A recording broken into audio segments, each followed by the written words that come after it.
Ada penanya? Apa udah pada puas semua? Rekan-rekan? Silakan Zawa.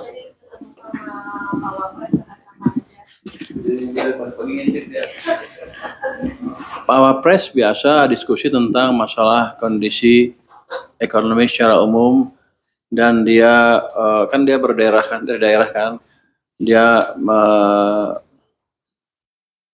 menyuarakan keresahan dari pemimpin-pemimpin daerah yang anggarannya dipotong. Jadi sama yang soalnya dengan gubernur yang kesini kemarin. Apa langkah kita ke depan untuk memitigasi itu?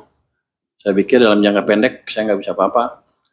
Paling saya minta mereka Pemda merapikan belanja mereka triwulan dan triwulan satu tahun depan. Nanti kita lihat bagus apa enggak serapannya, ada bocoran apa enggak. Nanti triwulan ketiga kita hitung ulang. Kalau ekonominya bagus kan income-nya kita meningkat juga. Kita akan lihat berapa yang kita bisa bagi ke daerah. Kira-kira begitu. Jadi daerah jangan terlalu cemas. Kami juga memikirkan stabilitas nasional. Kira-kira itu pesan dari beliau. Oke, yang belakang. Dia mendukung juga, saya suruh ngomong ceplos-ceplos terus katanya. Siap. Udah ya Zawa? Ada lagi? Cukup. Mbak yang belakang, silakan Mbak. Selamat siang, Pak Bupati. Saya Renata dari Kompas TV. Oh, Renata yang kita kemarin ya, Kompas ya? Iya Pak, boleh ya Pak nanti datang ke Kompas TV Pak tanggal 20. Di sana siapa ininya? Anchornya siapa? Anchornya ada banyak sih Pak, ada My Sister, dan kalau Bapak kenal biasanya deh, Pak. Oh, Salah satu presenter hebatnya My Sister, Pak. Lona. Lona siapa? Ada Ibu Rosi. Silvilona. Saudara lo? Bukan Pak, salah satu jurnalis senior. Forkem juga Pak. Alumni Forkem juga ada di sana. Kan Mbak pertanyaannya? Oke, nanti kita lihat ya.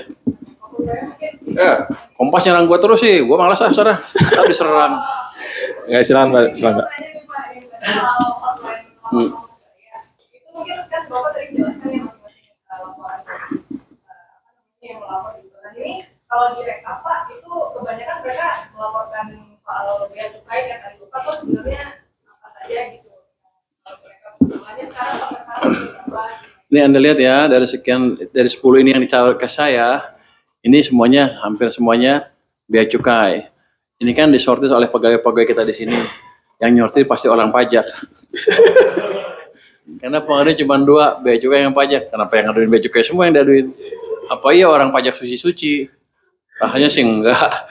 Jadi itu yang nyortir pasti orang pajak. Jadi yang dimasukin bea cukai dulu. Ya. Ada 15.933 yang masuk dalam 2 hari ini, ya. Enggak, kalau responnya mampus juga lu.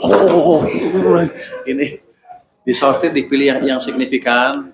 Ini kalau yang ucapan selamat nggak di. Kita punya staf khusus itu ada 6 orang ya kalau nggak salah. Ada staf khusus 2, ada masing-masing di bawah itu ada 2 lagi ya, membantu khusus itu.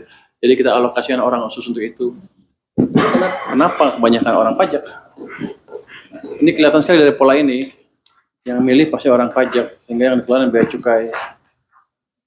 Itu gampang nilainya kalau gitu, kan gua ahli statistik. Apa lagi? Pak ini juga selanjutnya Pak ini ada terkait dengan Satgas Khusus Penerapan APBN kemarin Pak Suwan ngomong di Selasa itu Oh itu. ya itu terbangnya nanti siapa saja yang seharusnya akan bergabung dan apa nih Pak targetnya dan berapa banyak sih Pak target penyerapan APBN ini? Itu kan ada 26 kementerian, gue ingat 2 tambah 6, 8. 26 kementerian, soalnya angka 8 angka favorit. Saya baru tahu juga. Jadi ada 26 kementerian, nanti semuanya gabung di situ. Tapi bukan berat, nanti kementerian akan ngasih siapa perwakilannya di sana. Nanti kalau untuk yang anggaran, kita akan monitor on regular basis dari sini, dari kami Dirjen Anggaran ya, Dirjen apa? Anggaran, Dirjen apa? Bendahara ya? Bendahara akan jadi anggota di situ, akan mengumumkan setiap berapa bulan sekali gimana kondisi penyerapannya. Nanti perwakilannya disuruh memfollow up itu. Nanti mungkin sebulan sekali kalau ada meeting besar dikasih tahu ke menterinya, atau berapa bulan sekali, 3 bulan sekali kali ya kalau untuk menteri. ini belum terserap, sehingga penyerapannya dipercepat ke depan. Itu yang akselerasi penyerapan anggaran ya. Tapi itu nanti ada kayak gini pengaduan masyarakat untuk bisnis. Nanti kalau ada yang ngadu kan ada yang sampai diaduin kan. Kita panggil nanti yang ngadu siapa, yang diaduin siapa, kita gelar perkara. Di situ saya jadi hakim, kira-kira nanti di follow up pasti beresnya sekarang. Dulu saya seperti itu dan terbatas kekuatannya karena saya nggak punya kekuasaan waktu itu. Kalau sekarang kan ini kan bekerja sama dengan Menko Perekonomian, jadi saya bisa masuk sana dan nanti saya punya senjata juga. Kalau udah kementerian disuruh berubah peraturan nggak mau, kita potong anggarannya atau nggak usah kita kasih aja duitnya. Kalau yang waktu bayar sudah sasar mungkin program-program apa gitu kayak kira-kira ini penyerapannya yang kurang mungkin kalau kita lihat kan mungkin MBB gitu atau dari kementerian mana. Oh dia borong nanya banyak banget. Pacar lo ya? Bukan Pak. Jurnalis TV memang harus banyak Pak pertanyaan. Oke, gini. Kalau yang kita lihat kan ada MBG, ada PU, ada pertanian yang masih agak rendah sampai sekarang. Nanti kita akan lihat seperti apa program cara untuk mempercepatnya. Nanti sore saya akan datang ke PU untuk nakut-nakutin dikit lah, bukan nakut-nakutin ya, mendorong atau membantu, mengencourage supaya dia menyerap lebih cepat dari yang sekarang. Oke, next question, Mbak, silakan Mbak. Anda galak amat. Ampun. Belum makan Pak, belum makan siang Pak. Mas, Pak, nggak ada minum nih, gua haus nih. Aco nih.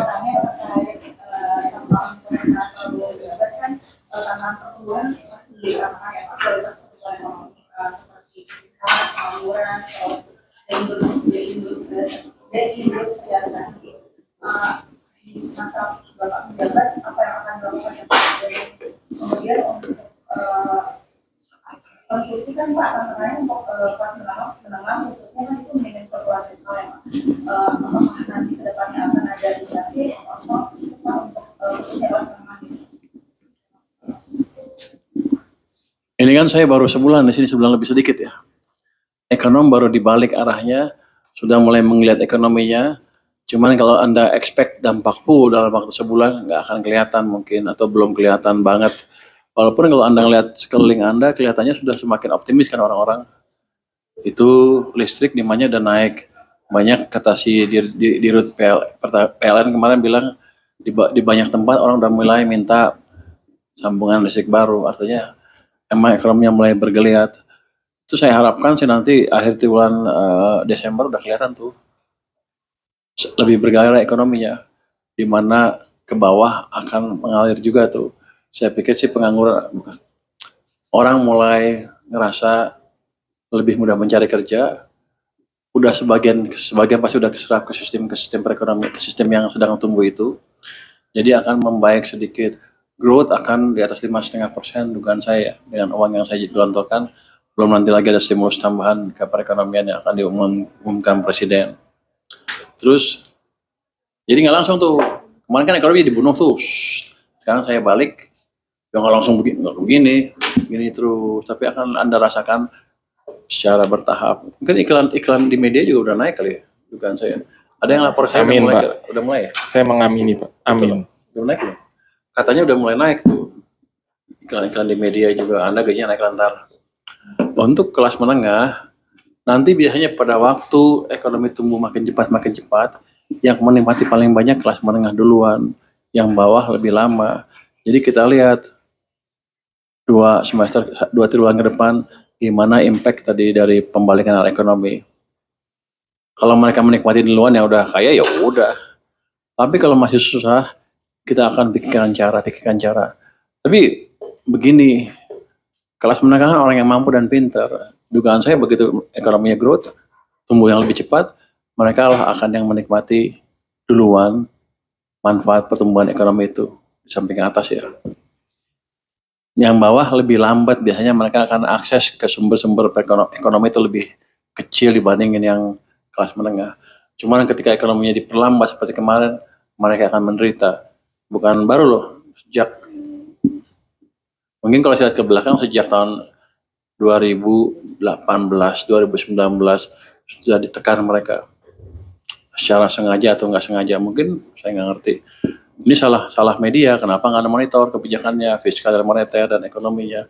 Ajo kurang keras protesnya. Ajo ya, lu nggak pernah protes sih, teman-teman juga nggak pernah protes, jangan nanya doang, protes aja. Kalau ada kesalahan kebijakan langsung, ini kenapa begini? Pemerintah tidur ya, gitu aja. Kalau saya bangun kan. Dari informasi